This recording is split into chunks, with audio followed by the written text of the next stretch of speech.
전미 교수님, 교회 여러분 안녕하십니까? 오늘은 제16과 인문성사 1번 세례성사와 견진성사에 대한 교리 수업을 진행하도록 하겠습니다. 시작기도로 주님의 기도 함께 하겠습니다. 성부와 성자와 성령의 이름으로 아멘. 하늘에 계신 우리 아버지, 아버지의 이름이 거룩히 빛나시며 아버지의 나라가 오시며 아버지의 뜻이 하늘에서와 같이 땅에서도 이루어지소서.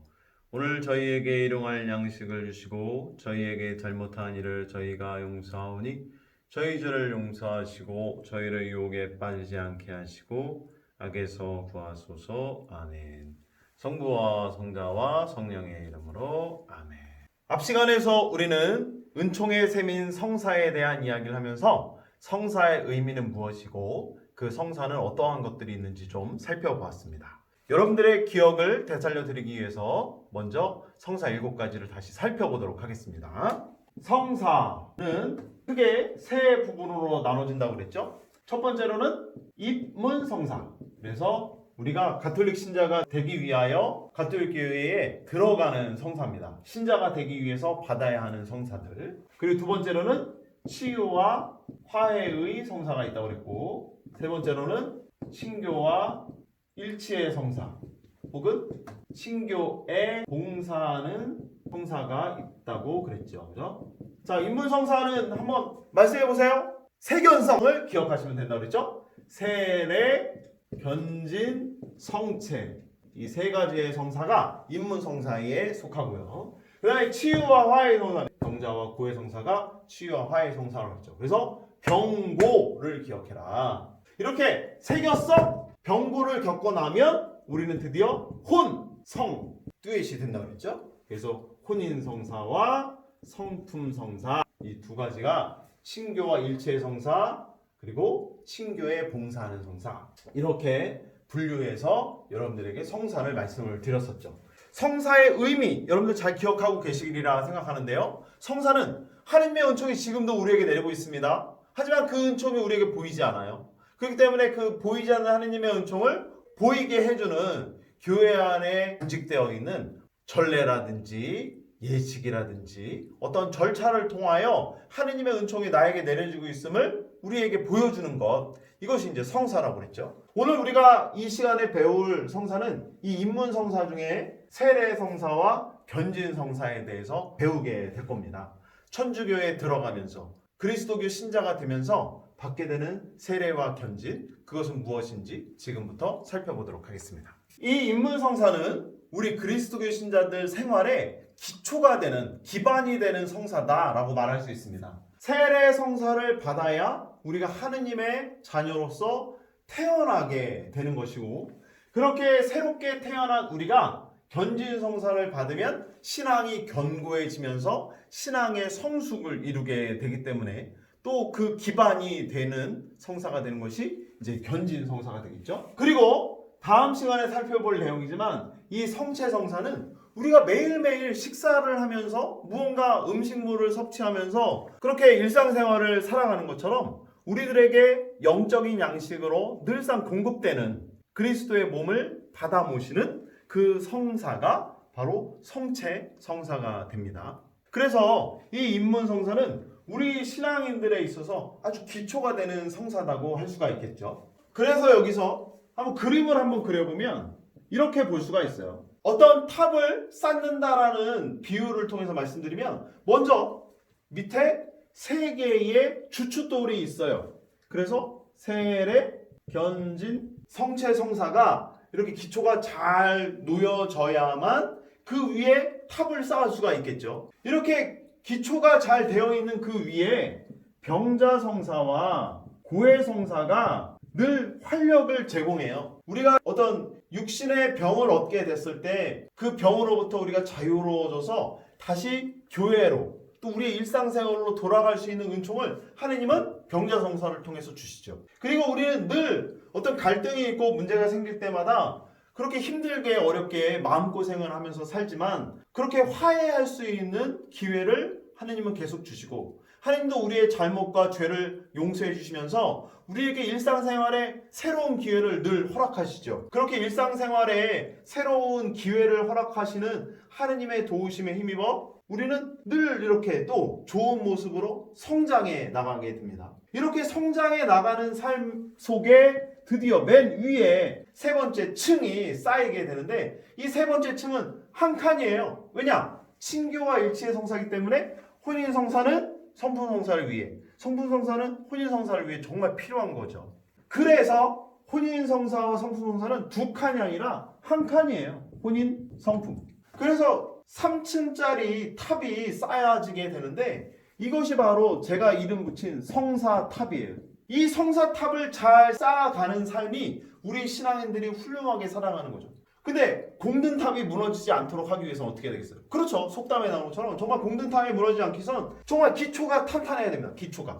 바로 오늘 인문성사 1번에서 배우는 이 두 개의 성사뿐만 아니라 다음 시간에 배우시게 될 성체성사까지, 이 인문성사 세 가지가 탄탄하게 우리 생활의 기초, 정말 기본이 잘 되어 있어야 병자성사와 고해성사도 늘 받으면서 은총을 체험하게 되고, 그렇게 하면서 우리는 끊임없이 교회를 성장시키고 더욱더 새롭게 하기 위하여 우리들 삶 속에 친교와 일체의 성사를 통해서 우리 가톨릭 교회를 계속 성장시켜 갈 수가 있는 거죠. 제가 지금 말씀드린 이 성사탑을 잘 기억하신다면 또 7가지 성사를 여러분들이 이해하고 기억하시는데 더 많은 도움이 되실 수 있을 것 같습니다.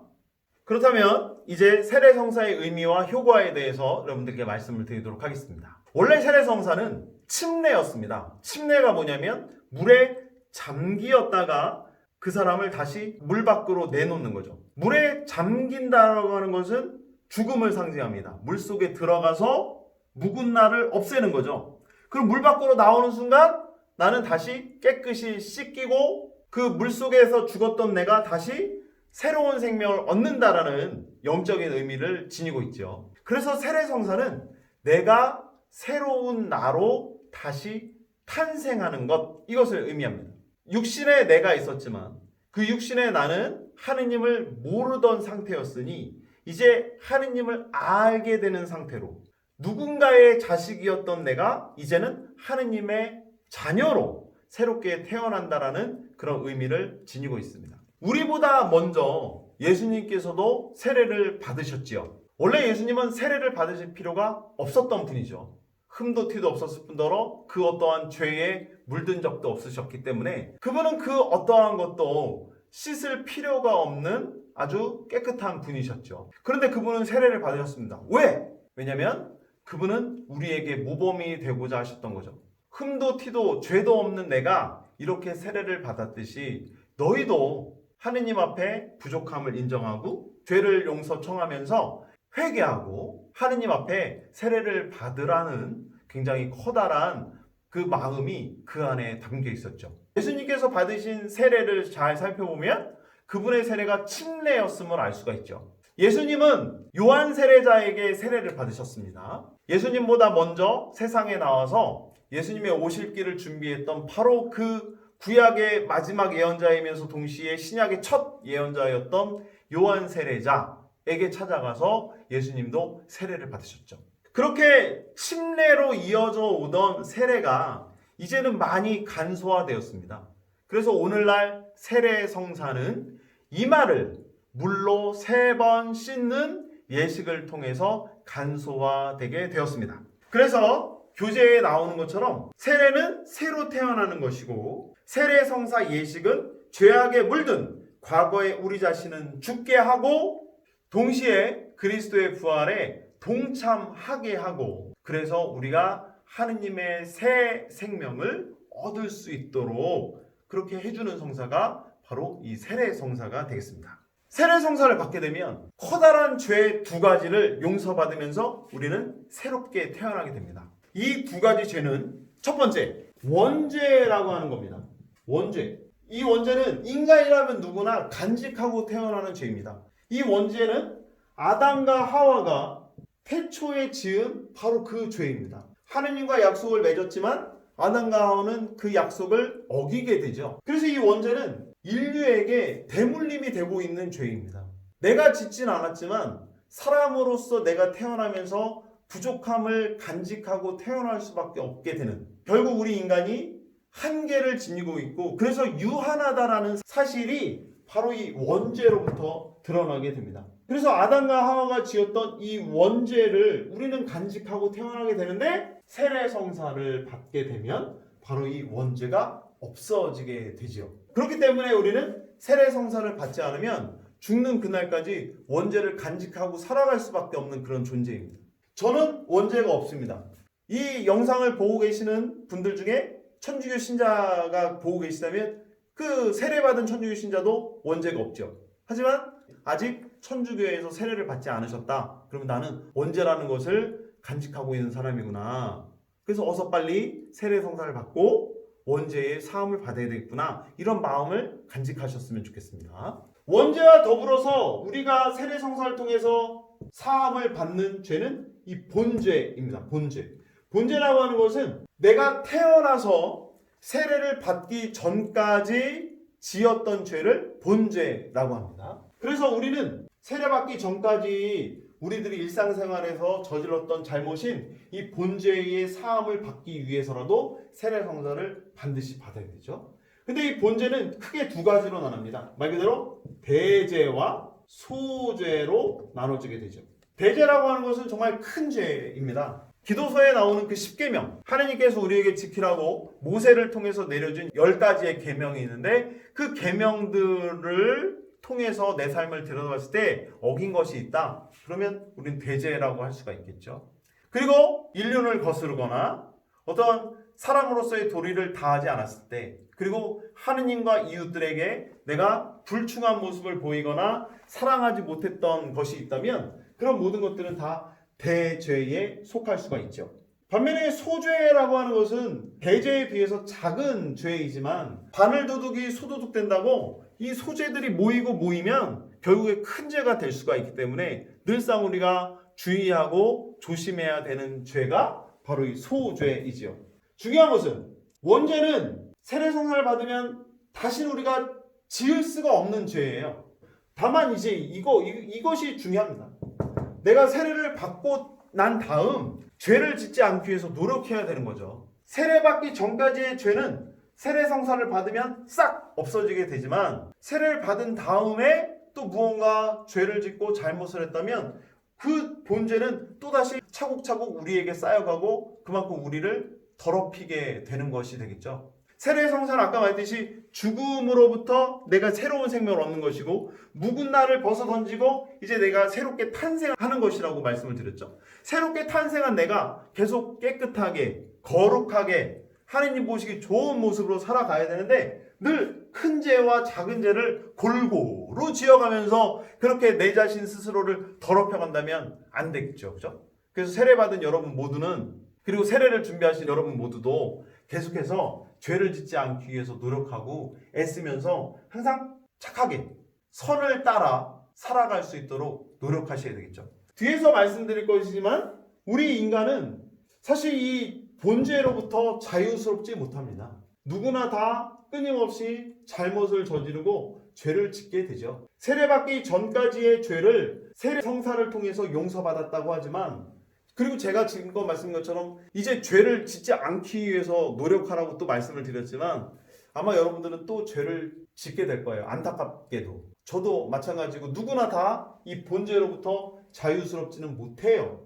그렇지만 우리가 죄를 용서받을 길이 막혔는가? 그렇지 않죠. 바로 고해성사 시간에 여러분들에게 다시 말씀드릴 부분입니다. 여기서 이 무슨 죄와 무슨 죄를 좀 기억해 두실 필요가 있죠. 그래서 좀 여러분들이 이해하고 외우기 쉽게끔 제가 좀 외우는 방법을 알려드리면, 원죄는 원초적으로 지은 죄, 내가 지었진 않았지만 인간이 지니고 태어나는 죄, 그렇기 때문에 원천적인 정말 그 근본이 되는 죄를 원죄라 하고, 본죄는 여러분들 좀 이런 말이 억지스럽긴 하지만 내가 인간으로 살아가면서 본격적으로 지은 죄라고 보셔도 돼요. 물론 뭐 내가 의도하고 죄를 짓지는 않겠지만 때로는 무의식적으로 죄를 짓고 그렇긴 하겠지만 우리가 사람으로 살아가는 동안에 알고 짓든 모르고 짓든 간에 우리들 삶의 어떤 그 본질적인 죄로 우리들을 더럽히는 것들이 있죠. 그래서 제가 그냥 여러분들 이해하기 쉽게 본격적으로 지은 죄다 이렇게 말씀을 드리는데, 이러한 죄로부터 우리가 벗어날 수 있도록 더욱더 죄를 짓지 않기 위해 노력하는 것, 그것은 바로 세례성사의 은총을 입은 우리 모두가 계속해서 노력해 나가야 할 매우 중요한 부분이라고 할 수가 있겠습니다. 우리가 그동안 간직하고 있었던 원죄와 그리고 우리가 그동안 지어왔던 본죄의 사함을 받는다고 그랬죠. 이것은 하느님께로부터 우리가 받는 엄청나게 큰 선물이죠. 그런데 세례성사를 받으면서 우리가 하느님께로부터 받는 선물은 여기에서 끝나지 않습니다. 아주 중요한 선물 3가지가 더 있습니다. 그 3가지 선물을 지금부터 말씀드리겠습니다. 첫 번째 선물은 여러분들이 세례를 받게 되면 인호라고 하는 선물을 받으십니다. 세례성사 예식 중에 세례성사를 집전하시는 사제께서는 세례를 받는 세례자의 이마에 성유를 발라주는 예식을 거행하시는 그 부분이 있습니다. 바로 이때 사제는 세례자의 이마에 크리스마 성유라는 것을 십자 모양으로 발라주게 되는데, 이 크리스마 성유는 축성 성유라고도 불리는 거룩한 기름입니다. 이 거룩한 기름을 발라주는 예식을 통해서 그 세례를 받는 자 이마에는 영원에 지울 수 없는 영적 표시가 새겨지게 됩니다. 이 영적 표시를 가리켜서 우리는 인호라고 하는데, 이것은 바로 우리가 이제 세례성사를 통해서 하느님의 자녀로서 새롭게 태어났다고 하는 영적인 표시가 되는 것입니다. 어릴 적에 교리를 받을 때 저에게 교리를 가르쳐 주신 수녀님은 이런 말씀을 하셨습니다. 나중에 우리가 하느님 나라에 가게 되면 하느님은 하느님 나라에 온 우리들의 이마를 제일 먼저 보신다 그랬어요. 그 이마를 왜 보냐? 거기에 십자 표시가 있으면 바로 아이고 내 자식들 왔구나, 내 새끼 왔구나, 어서 오렴 하고서 하느님이 우리를 받아주신다는 거죠. 그런데 이 영적 표시인 이 인호가 없는 사람이 하느님 나라에 딱 왔어. 그러면 잠깐 기다리고 있거라 이렇게 하신다고 수녀님이 굉장히 재미있게 교리 공부를 우리에게 해주셨던 것이 기억이 납니다. 그만큼 십자 인호를 우리가 지니고 살아간다는 것은 하느님과 그만큼 가깝다라는 뜻이죠.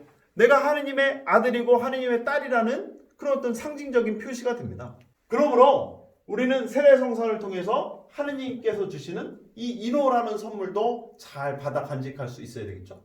두 번째 선물은 무엇인가? 우리가 태어났을 때 내가 받게 되는 이름 3글자처럼 세례성사를 받게 되면 우리에게도 이름이 새롭게 부여가 됩니다. 그 이름을 가리켜서 우리는 세례 때 받는 이름이다. 그래서 세례명을 얻게 되죠. 가톨릭 교회에서 세례성사를 통해서 받게 될 이 세례명은 성인 성녀들의 이름을 우리가 이렇게 가져와서 얻게 되는 이름이 되겠습니다. 그래서 내가 세례받을 때 얻게 된 그 세례명은 우리를 지켜주고 우리를 수호해주는 우리들의 주보성인 혹은 수호천사라고 이렇게 표현이 되는 그 성인 성녀들의 이름을 얻게 되죠. 그래서 형제님들이 세례를 받으시면 남자 성인들의 이름을 얻게 되시고, 우리 자매님들이 세례를 받으시게 되면 성녀들의 이름을 세례명으로 받아서 그 성인과 그리고 그 성녀와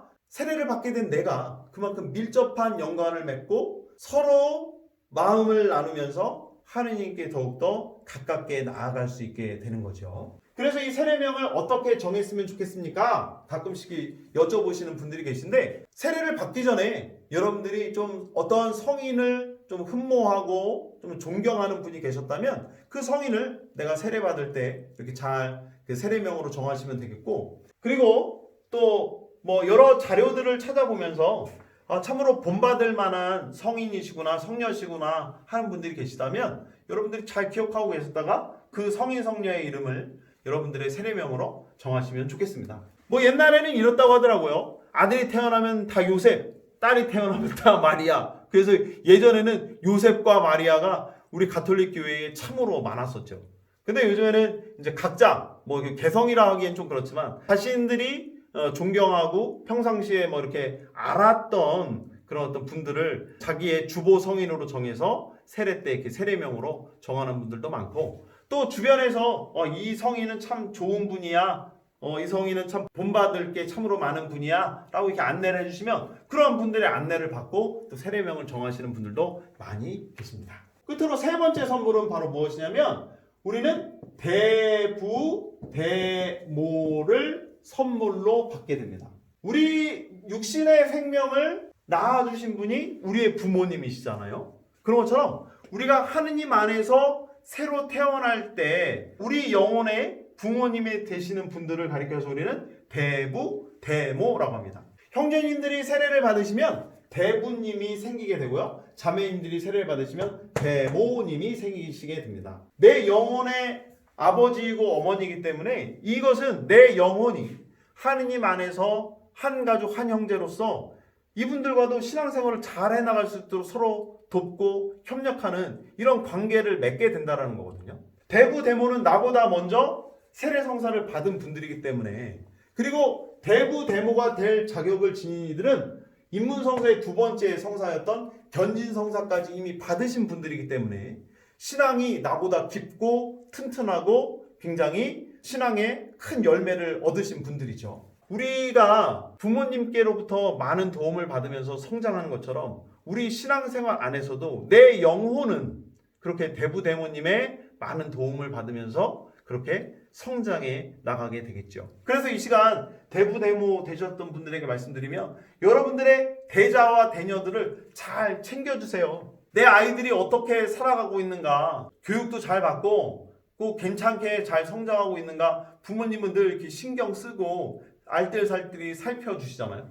그런 것처럼 내 영혼의 자녀들인, 내 신앙의 자식들인 내 대자와 대녀가 지금 건강하게 신앙생활을 하면서 하느님 안에서 은총 충만하게 살고 있는가 우리 대부대모님들께서 잘 신경 쓰고 살펴주셔야 되겠죠. 그래서 대부대모의 역할도 매우 중요하다는 말씀을 드립니다. 이렇게 우리는 원죄와 본죄의 사함도 받으면서 동시에 이 세 가지의 선물도 세례성사를 통해서 받게 된다는 것을 여러분들이 기억하시고요. 다음으로 세례성사를 그럼 누가 줄 수 있는가, 그 집전자에 대해서 말씀을 드릴 텐데 138페이지에 아주 자세하게 나오고 있습니다. 원래 세례성사는 주교님, 그리고 주교의 협력자인 신부님들, 그리고 신부님을 도와서 성직자로서의 첫 발을 내디뎠던 부제님들까지 드릴 수가 있는 거죠. 원래는 그렇습니다. 하지만 교재에 나오는 것처럼 그 원칙이 있지만 부득이한 경우에는 세례를 받은 자뿐만 아니라 세례를 받지 않았다 하더라도 세례성사를 줄 의향이 있다면, 그런 마음이 있다면 누구나 세례성사를 집전할 수가 있어요. 여기서 한 가지 의문이 생깁니다. 내가 세례를 받았다면 누군가에게 세례를 줄 수 있다. 여기까지는 이해가 되는데 어떻게 세례를 받지 않은 사람도 세례를 줄 수 있단 말인가? 세례성사를 받지 않은 자는 사실 천주교 교리에 대해서 아무것도 모르고 세례성사가 뭔지도 모르겠죠. 하지만 내가 세례성사를 누군가에게 주고 싶어요. 그런데 내 몸이 성치 않고 세례성사를 줄 어떠한 그 여건이 되지 않는다. 그러면 나를 대신해서 내 옆에 있는 그 사람이 누군가에게 세례를 줄 수가 있게 되는 거죠. 그러므로 세례를 받지 않는 자가 세례를 줄 때는 사실 어떤 도구적인 역할, 중개자로서의 역할을 한다라는 겁니다. 그래서 세례를 집전할 때는 어떤 지향이 있어야 된다는 거예요. 내가 저 사람한테 세례를 주고자 한다라는 거. 그리고 세례를 받고자 하는 사람도 세례를 받겠다라고 하는 지향이 있어야 되는 거죠. 그런 차원에서 세례를 받지 않은 사람까지도 세례성사를 집전할 수 있다라고 하는 말은 내가 누군가의 지향을 받아서 내가 도구가 되어 누군가에게 세례를 주겠다라고 하는 의지적인 어떤 그 마음과 태도가 수반이 되어야 되는 것이죠. 그런 차원에서 우리 모두는 세례성사를 집전할 수 있다라는 거죠. 그런데 주교님과 또 신부님들 그리고 부제님이 주는 세례성사와 여러분들이 집전하는 세례성사는 좀 차이가 있겠죠. 온전한 의미에서의 세례성사가 집전되기 위해서는 바로 성직자가 세례성사를 집전하여서 누군가에게 세례를 주는 것이 바로 진정한 세례성사가 되죠. 하지만 여러분들이 부득이한 경우에 누군가에게 베풀어주는 세례성사는 성직자들을 대신해서 주는 세례이기 때문에 그러한 세례를 가리켜서 우리는 대세라고 이야기를 합니다. 성직자를 대신해서 주는 그런 세례가 되죠. 그렇기 때문에 여러분들이 누군가에게 대세를 주었다면 그 대세 준 사실을 교회에 와서 알려야 됩니다. 신부님한테 알리고 성당의 사무실에 와서 알려야 돼요. 그래서 아무 개가 어떠어떠한 세례명으로 제가 베푼 대세를 받았습니다 라고 알려주셔야 돼요. 근데 이 대세를 받는 그 부득이한 경우라는 것이 바로 뭐냐면 죽을 위험에 처할 때예요. 혹은 굉장히 심각한 위기 상황에 놓여 있었을 때. 뭐 가령 이런 겁니다. 우리 아버지가 아직 세례를 받지 않았어요. 근데 어느 날 아버지가 갑자기 쓰러지셨어. 세례를 받지 않은 내 아버지가 이제 죽을 위기에 처해 계신 거죠. 아버지의 육신 생명이 소생할 길은 없고 하지만 그 영혼이 구원받기를 바래. 그런 자식된 마음으로 내 아버지에게 대세를 줍니다. 이런 게 바로 부득이한 경우예요. 부득이한 경우가 아니라면 다 우리 모두는 성당에 나와서 교리 수업을 잘 듣고 천주교 신자가 되기 위한 준비를 다 갖춰야 나중에 사제를 통하여 세례성사를 받을 수 있는 거예요. 근데 부득이한 경우에 정말 어쩔 수 없이 내 영혼의 구원을 위해서 누군가가 성직자를 대신해서 세례를 줬다면 그 모든 것은 대세에 들어간다고 할 수가 있어요. 그렇기 때문에 대세는 온전한 세례성사라고 할 수는 없죠. 근데 이 대세가 온전한 세례성사가 되려면 어떻게 되냐면 그렇게 위기에 처했던 사람이 다시 건강을 회복했어요. 다행스럽게도. 다행스럽게 건강을 회복했을 때 성당에 나와서 교리를 듣는 거예요. 교리를 듣고 성당 나오는 훈련을 하고 천주교 신자가 되기 위해 준비를 다 갖춰서 그때 가서 이제 그 세례가 완성이 되는데 그때 가서 받게 되는 세례를 우리는 보례라고 해요. 보례. 보충되는 예식이다라고 여러분들 이해하시면 됩니다. 대세를 통해서 그 사람이 원죄의 사함은 받은 겁니다. 그리고 본죄도 없어진 거예요. 하지만 아직 성체성사를 영하고 그리스도와 일치를 이룰 수 있는 자격을 받지는 못한 거죠.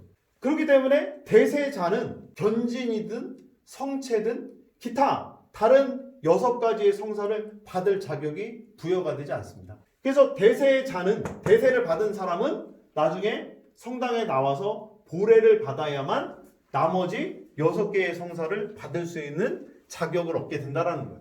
그런 차원에서 보례라는 말을 여러분들이 잘 이해하시면 되겠고 그러니까 잘 보셔야 됩니다. 대세를 받았다고 해서 세례성사를 안 받은 거냐? 아니에요. 세례성사는 받은 거죠. 하지만 온전히 세례성사를 채우기 위해서는 나중에 보례라는 것이 있어야 돼요.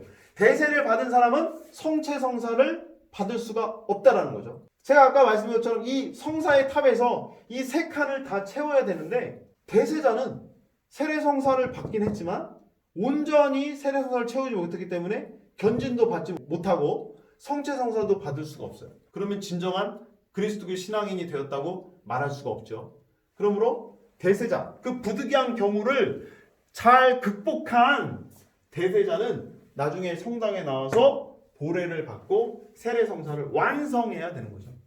그래서 세례성사는 그리스도교의 입문성사이면서 동시에 나머지 6개의 성사를 받기 위한 정말 기본이 되는 기초가 되는 성사가 돼요.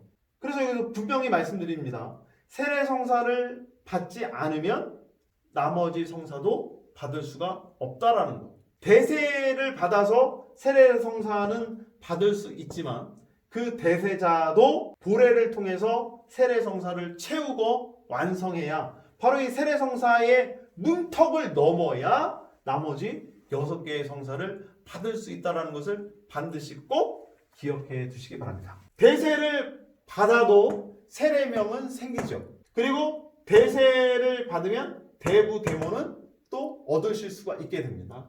다만 대세자는 인호를 받을 수가 없다라는 거예요. 그 인호는 사제에게 아까 말씀드린 크리스마 성유를 도유받아야, 즉 기름이 내 이마에 발라져야만 생기는 것이기 때문에 그렇습니다. 대세를 베푸는, 그래서 여러분 모두가 부득이한 경우에 세례성사는 베풀 수 있지만 여러분들이 직접 인호를 새겨줄 수는 없죠. 그렇기 때문에 대세자는 보례를 통해서 그 인호를 받고 세례성사를 완성해야 된다라는 것을 또다시 한번 말씀드리게 되는 겁니다.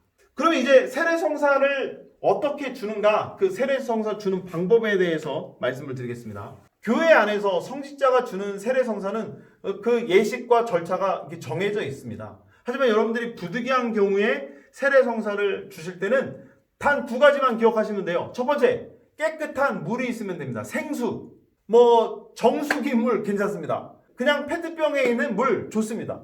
여러분들 수도꼭지 틀면 나오는 수돗물 괜찮습니다. 다만 이때 이 생수라고 하는 걸 기억하시는데, 다른 여타의 음료라든지 요즘에 편의점에 나오는 각양각색의 어떤 차들은 안 됩니다. 음료들은 안 되고요. 두 번째 기억하셔야 될 건 바로 이 말인데, 나는 성부와 성자와 성령의 이름으로 아무개에게 세례를 줍니다 라는 것만 기억하시면 됩니다. 그 생수를 가지고 여러분들이 세례를 베푸실 때 그 사람의 이마에 물을 3번 붓는 거예요. 근데 물을 3번 붓을 때 아무렇게나 3번 이렇게 붓는 것이 아니라 그 사람을 앞에 두고 이마에다가 나는 성부와 성자와 성령의 이름으로, 이때 여러분들이 세례명 하나를 정하시는 거죠. 요셉으로 그냥 해보겠습니다. 나는 성부와 성자와 성령의 이름으로 요셉에게 세례를 줍니다. 그러면 이게 되는 거예요. 아주 간단하죠. 이렇게 하면 여러분들이 집전하시는 그 대세가 이루어지게 된 거예요. 다시 한번 말씀드리면 두 가지. 첫 번째는 생수가 있어야 된다. 두 번째, 나는 성부와 성자 성령의 이름으로 누구에게 세례를 줍니다. 이 말을 잊지 않고 기억하시면 여러분 누구나 다 세례성사를 집전할 수가 있어요. 그런데 이런 경우를 한번 생각해 보죠. 내가 대세를 줄 그 사람이 지금 세례를 받고 싶어 하는가 그렇지 않은가를 분간할 수 없을 때가 있겠죠. 그죠? 의사 표현을 못 한다든지, 그리고 그 당사자가 의식이 없을 때 나는 그래도 영혼을 살리기 위해서 세례성사를 주고 싶어. 근데 이 사람이 받을 의향이 있는지 없는가 알 길이 없어. 그럴 때 나는 세례를 베풀고자 하는 그리스도의 신자로서의 의무를 이행하고 싶어요. 바로 이럴 때 우리는 대세를 주는데, 그 대세를 줄 때 그 사람이 받을 의향이 있는지 없는지를 모르기 때문에 우리는 조건적으로 줄 수가 있어요. 그 세례를 우리는 조건부 대세라고 하는데, 조건이라는 게 이런 거잖아요. 만약 뭐뭐 하다면 뭐뭐 할 거다, 이런 게 조건이잖아요. 그죠?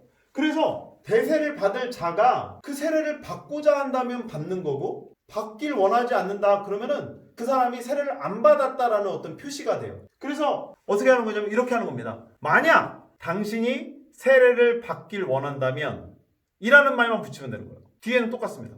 만일 당신이 세례를 받길 원한다면 나는 성부와 성자와 성령의 이름으로 요셉에게 세례를 줍니다. 이렇게 하는 거예요. 그럴 때 그 사람은 무의식이어서 아무런 의사표현을 하지 못하지만 그 영혼은 듣고 있다. 그 영혼은 알아채고 있다. 그런 어떤 믿음 속에서 조건부 대세라는 것을 우리가 베풀 수 있다는 거예요. 이것까지도 여러분들이 좀 기억해 두시면 더욱더 좋을 것 같습니다. 이제 세례성사를 받기 위한 준비를 볼 텐데, 교재에 4가지가 나와 있습니다. 첫 번째, 세례성사를 받고자 하는 열망이 있어야 된다. 아무리 좋은 선물을 하느님이 이렇게 준다고 하더라도 우리가 세례성사를 받고자 하는 마음이 없다면, 그 선물을 받고자 하는 마음이 없으면 그 선물은 내 것이 될 수가 없겠죠. 그래서 내가 받고 싶습니다 라고 하는 내 의지가 있어야 되고요. 두 번째, 확고한 믿음이 있어야죠. 하느님이 내 죄를 용서해 주는구나, 내가 하느님 안에서 새롭게 태어나는 거구나, 그런 어떤 믿음을 간직하고 우리가 있어야 되겠고,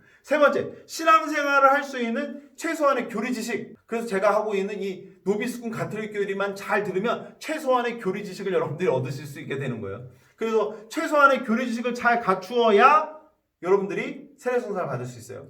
근데 여기서 더 자세하게 말씀드리면, 최소한의 교리 지식은 뭐냐면 가톨릭 교회의 4대 교리만 여러분들이 받아들이셔도 되는 거예요. 참 은혜롭죠? 다른 어떤 것보다 첫 번째, 천주존재. 하느님이 계신다라는 것을 내가 받아들이면 돼요. 근데 그 하느님은 삼위일체이신 하느님이다. 그리고 그 삼위일체이신 하느님은 내가 착한 일을 하면 상을 주고 악한 일을 하면 벌을 주시는 분이구나. 상선벌악 하느님이시구나. 그래서 그분은 나를 구원하러 하늘로부터 이 땅에 내려오신 세상을 구원하러 이 세상에 오신 분이구나. 강생부속. 이 네 가지의 천주교 교리만 여러분들이 익히고 기억하셔도 세례성사를 받으실 자격이 충분하다. 이게 바로 최소한의 교리 지식이에요. 그렇다고 그것만 아시면 안 됩니다. 여러분들이 이 모든 것을 다 알고 계셔야 더욱더 신앙생활을 잘 해나갈 수 있으니까 교리 공부 열심히 하시고요. 끝으로 네 번째, 지금까지 지은 죄를 뉘우치고 회개하는 마음이 있어야 된다. 그래서 요한 세례자가 요르단강에서 외쳤던 것처럼 여러분 회개하고 복음을 믿으십시오. 그리고 세례를 받으십시오 했던 것처럼 우리도 지난날의 모든 잘못을 뉘우치고 회개해서 다시 하느님께 그리고 이웃들에게 돌아가려고 하는 그런 마음이 있어야 우리는 세례를 받기에 합당한 준비를 하는 것이다 라고 이렇게 보시면 되겠습니다. 자, 이렇게 세례성사를 받고 우리는 하느님의 자녀로서 새롭게 이 세상에 탄생하게 되었습니다. 새롭게 탄생해서 신앙생활을 열심히 해나간 우리가 이제 차츰차츰 신앙이 성숙하고 보다 하느님과 더욱더 가까워지는 체험을 많이 하게 되겠죠. 그래서 세례성사를 받은 우리가 그 은총을 더욱더 켜켜이 쌓아갈 수 있는 또 하나의 은총 선물을 받게 되는데 그것이 바로 견진성사죠. 우리 인간은 태어나서 유아기를 거치고 아동기를 거치고 청소년기를 거치면서 이제 성인으로 이제 성장해 나가게 되죠. 그래서 성인이 되었을 때 우리는 성년의 날이라는 어떤 날을 맞이하게 되고 드디어 공식적으로 이 사회에서 어른이 되었다라는 어떤 인정을 받게 되죠. 어릴 적에는 부모님의 도우심과 보살핌을 받으면서 우리가 살아갔다면 이제는 내가 스스로 내 인생을 개척하고 만들고 더욱더 적극적으로 살아가면서 이 사회의 일원으로서 기능하게 되죠. 그런 것처럼 이제 우리도 견진성사를 받으면서 더욱더 교회 안에서 커다란 일꾼이 되어서 우리가 신앙생활을 계속 영위해 나가게 되는데 그만큼 견진은 말 그대로 우리를 견고하게 해주는 그런 성사입니다. 견진성사는 크게 두 예식으로 이루어지게 되는데 하나는 도유 예식, 또 하나는 안수 예식으로 이루어지게 됩니다. 도유 예식은 아까 세례 성사 때도 말씀드린 것처럼 기름을 발라주는 거예요. 크리스마스 성유가 발라진 우리 이마에 또다시 크리스마스 성유를 발라주는 이 도유 예식을 통해서 한 번 발라진 축성 성유 위에 또다시 한 번 축성 성유를 바르면서 그 신앙심이 깊어지고 그리고 그 인호를 더욱더 진하게 새기는 그 예식이라고 보시면 되겠죠. 이때 견진성사를 집전하는 이는 견진을 받는 자에게 성령 특은의 날인을 받으십시오 라는 말을 하면서 크리스마스 성유를 이렇게 이마에 발라주게 되는데 이 도유 예식이 견진성사의 가장 큰 부분 중에 하나를 차지합니다. 그리고 그 견진성사를 집전하는 이는 견진을 받는 자 머리 위에 양손을 올리고 안수를 해주면서 성령께서 그 사람에게 내려오기를 기도해 주십니다. 이렇게 도유 예식과 안수 예식을 통해서 견진성사가 이루어지게 되는데 견진성사는 원칙적으로 주교님께서 집전하시게 되어 있습니다. 그런데 주교님께서 견진성사를 집전하시기에 모든 것이 다 감당하기 어려울 때가 있어요. 견진성사를 받는 자가 굉장히 많거나 그리고 견진성사를 집전하셔야 될 장소가 여러 군데일 경우 주교님께서는 견진성사를 집전할 수 있는 권한을 한시적으로 본당 신부님이라든지 어떤 다른 신부님에게 위임을 해주실 수가 있어요. 그렇게 주교님의 위임을 받은 사제는 누구나 다 견진성사를 한시적으로 집전할 수 있는 어떤 권한을 얻게 되죠. 그래서 2019년 작년에 우리 수원교구에서는 교구장 주교님께서 성령 강림 대축일에 각 본당 신부들에게 그런 견진성사 집전권을 한시적으로 허락하셨었죠. 그래서 2019년 작년에 우리 양평동당 신자들은 저를 통해서 견진성사를 받으시게 되었죠. 견진성사를 받게 되면 우리의 신앙심은 그만큼 더욱더 견고해지고 우리 신앙도 성장한다 말씀을 드렸습니다. 그만큼 견진성사를 통해서 우리는 성령의 은총을 받게 됩니다. 성령께서는 우리를 하느님께 인도하시죠. 그리고 그 성령은 우리를 하느님의 사랑으로 불타오르게 합니다. 그리고 그 성령은 우리 안에 새로운 활기를 불어넣으면서 더욱더 하느님 뜻에 맞게끔, 그리고 하느님 말씀에 귀를 기울이는 신앙인이 될 수 있도록 우리를 이끄십니다. 앞에서 우리가 교리 수업을 했었던 제10과 생명을 주시는 성령, 거기에서 봤듯이 성령은 우리에게 7은, 즉 7가지의 은사와 9가지의 열매를 은총의 선물로 내려주신다고 말씀을 드렸죠. 성령을 받게 되는 견진성사 안에서 우리는 다시 이 7가지의 은사와 9가지의 열매를 생각해 보게 되는데, 그래서 성령의 은사를 받은 우리는 더욱더 그 신앙심이 견고해지고 매일의 삶 속에서 성령께서 우리 안에서 이 좋은 열매를 계속 맺어 가실 수 있도록 우리도 그 성령께 협조하고 성령과 함께 살아가게 되는 겁니다. 그러한 모든 은총의 선물을 받는 성사가 바로 견진성사다라는 것을 여러분들이 기억하시면 좋겠습니다. 끝으로 견진성사는 그럼 누가 받을 수 있는가? 몇 살 정도가 되어야 받을 수 있는가 이렇게 보는데, 아까 여러분들의 이해를 돕고자 성년의 날 이런 이야기를 드렸었는데, 사회적으로 이러한 나이대가 되면 어른이 되었다, 성인이 되었다라고 인정해 주는 것은 바로 그 사람이 누군가의 도움 없이도 스스로 인생을 살아갈 수 있는 이제 나이가 되었다라는 것을 의미하죠. 그렇기 때문에 신앙 안에서도 이제 부모의 도움 없이도 주일 미사를 잘 다닐 수 있고, 또 알아서 교리 공부를 잘 할 수 있고, 또 성경 말씀을 완전히는 아니지만 그래도 잘 이해할 수 있는 그러한 때가 되었을 때 견진성사를 이제 받을 수가 있게 되는 거죠. 초등부 어린이들에게는 사실 견진성사를 주지 않습니다. 그래서 일반적으로 만 12세가 되었을 때 6학년 말이나 중학생이 되면 견진성사를 받을 어떤 자격을 얻게 된다, 이렇게 이야기를 합니다. 이때 견진성사에서 또 기억하셔야 될 게 있는데, 견진성사 때도 대부대모님이 생기게 됩니다. 내 신앙이 견고해지고 성숙한 것을 함께 축하하고 또 그 신앙을 계속 독려하고 격려하면서 함께 신앙생활을 해나갈 내 영적인 부모님을 그때도 얻게 되는데, 대부분은 세례 때의 대부대모가 그대로 견진성사 때의 대부대모로 이어지는 경우가 있죠. 근데 부득이한 경우 세례 때의 대부대모님이 돌아가셨다거나, 혹은 연락이 안 된다거나, 혹은 타국으로 이민을 가셨다거나 이런 경우가 있죠. 그럴 때는 새로운 분을 견진 때 대부대모로 정하셔서 함께 신앙생활을 해나갈 수가 있습니다. 네, 오늘은 이렇게 우리 가톨릭 교회의 두 성사인 기초가 되는 세례성사와 견진성사에 대해서 알아보았습니다. 하느님 안에서 새롭게 태어나게 되는 세례성사와 또 그 신앙을 견고케 해주는 견진성사 잘 알아보았는데요. 그만큼 우리는 하느님의 자녀이고 또 하느님 안에서 새로 태어나 그 신앙을 계속 견고케 해나갈 수 있는 은총을 하느님께로부터 받고 있다는 사실에 정말 감사하고 기뻐하면서 또 앞으로의 신앙생활도 잘 해나가셔야 되겠습니다. 여러분들 오늘 배우셨던 내용들도 잘 숙지하시고 기억하시면서 또 앞으로의 신앙생활도 잘 해나가셨으면 좋겠습니다. 다음 시간에는 인문성사의 두 번째 시간으로서 성체성사에 대한 교리 수업을 진행하도록 하겠습니다.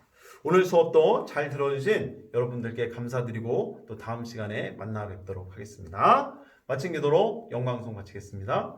성부와 성자와 성령의 이름으로 아멘. 영광이 성부와 성자와 성령께 처음과 같이 이제와 항상 영원히 아멘. 성부와 성자와 성령의 이름으로 아멘. 네, 여러분 다음 시간에 만나요. 감사합니다.